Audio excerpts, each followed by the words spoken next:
Welcome to the Positive Productivity Podcast, episode number 23.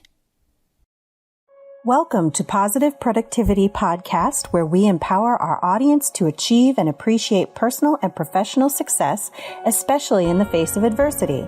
Listen in as our guests reveal their stories of challenges and hurdles and how they overcame defeat and became triumphant in their endeavors. Let's get motivated and move forward with your host, Kim Sutton.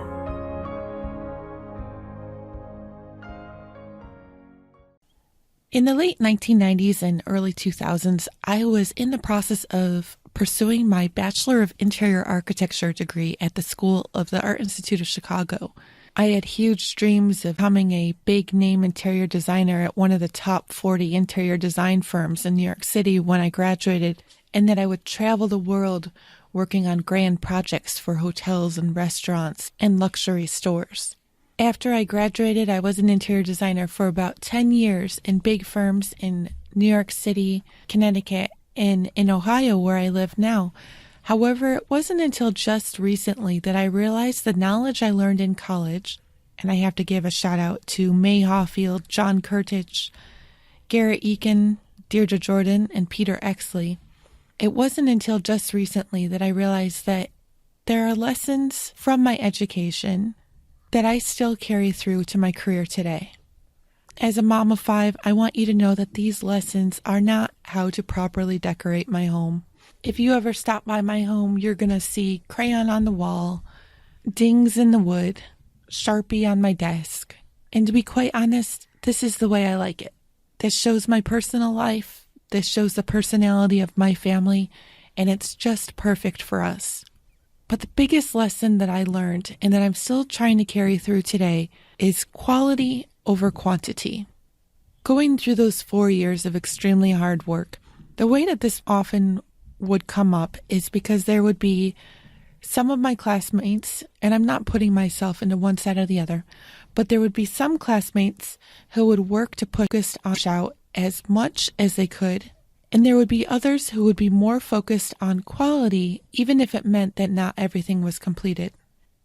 While I don't think that one side is better than the other, I just have to share a quick story on that. If you've never been to Chicago, it really is the Windy City. And in my freshman year, walking to class with my first ever project for my first ever critique, I will never forget that one of my classmates was walking with me, and this huge gust of wind came up, picked his model up out of his arms, and smashed it to the ground. He had spent 3 days building his model out of the wood, and here I was carrying my model, which was built out of flimsy foam core. Our freshman dorms were only a block and a half away from where our classrooms were, and he scrambled, picked up all the pieces, and ran back to the dorm to put it back together. While I was very concerned about how my critique was going to go, I remember having that distinct worry for him because he had one piece of completed work, his model. His drawings weren't complete, but his model had been gorgeous.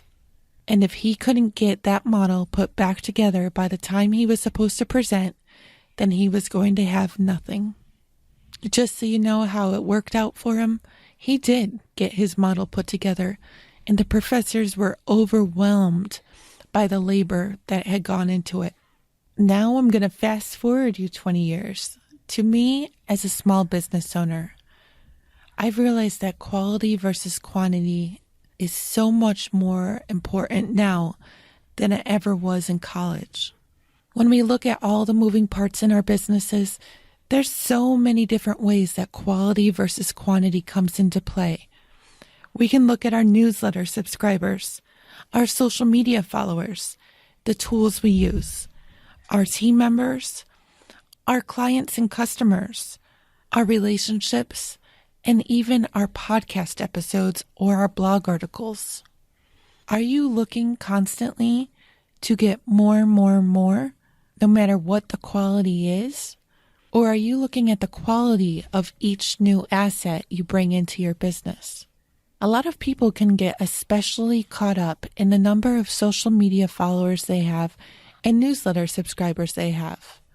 More is not always better, and more is especially not better if those subscribers never take action on the products and programs you are offering to them.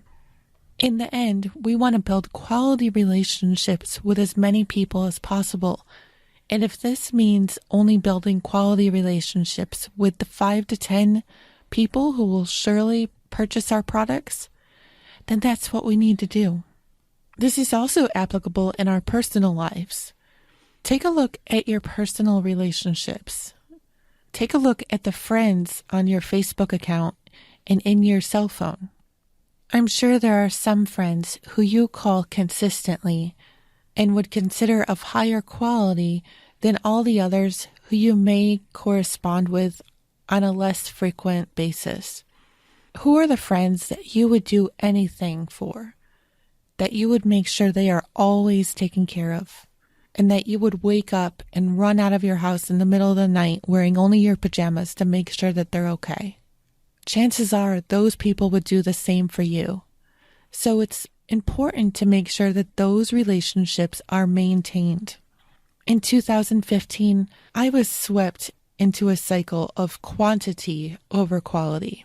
I took on way too many clients way too fast, and in turn had to build my team way too fast. I wasn't able to manage all of my team members, therefore I wasn't able to manage all of my projects. And let's just say it wasn't quite as successful as I had hoped it would be. In 2016, I scaled back, and for the most part, I've been a solopreneur, although I do have a few contractors I work with on a regular basis. Moving forward, I've realized that there needs to be a bar I set for the clients and team members I bring into my business at any time. Are prospective clients in line with my goals and my dreams for my business? Are their goals and dreams congruent with how I want to work? Am I passionate about the work that they are doing? If I can't answer those questions with a yes, then I need to give them a no. And when it comes to team building, I've set some very basic standards for what I expect from a prospective team member. For example, on a recent job posting on Upwork, I asked applicants to write the words, "I am awesome because," followed by the answer to a question right at the beginning of their application. If applicants didn't read my whole job description, then they wouldn't know to do this, and it wouldn't be there. And you know what? That meant instant disqualification. While I don't believe that we only get one chance to make the right decision, we want to make sure that we are getting as close to the right decision each time we make one. So I encourage you, wherever possible, to use quality over quantity as the basis for your decision making from here on out. Hey, this is Kim Sutton, host of the Positive Productivity Podcast, and I just want to thank you so much for listening to this episode.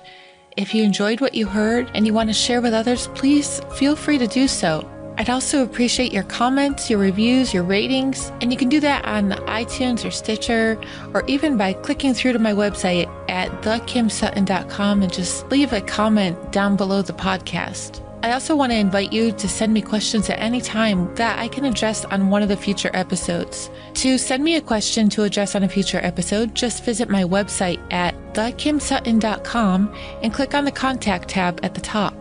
Again, thank you so much for listening to this episode, and I wish you a day filled with positive productivity.